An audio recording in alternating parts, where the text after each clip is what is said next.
Hi guys, this is Sushmita, your crypto guide, and today we'll be talking about break-even point.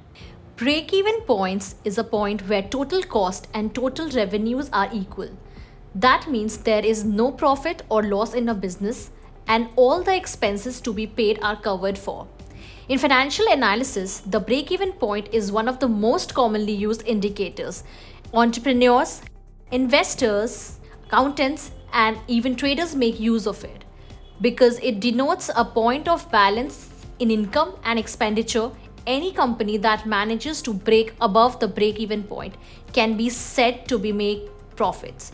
Within businesses, a break even point analysis also allows company to have an idea of how far they are from a profitable state according to their income and fixed operational costs. In the blockchain space, cryptocurrency traders can use break-even point analysis to determine their existing state of profits and losses and adjust their trading strategies accordingly. And this was all about break-even point. To know more about such technical terms, do write in our comment section below and do not forget to subscribe to our channel.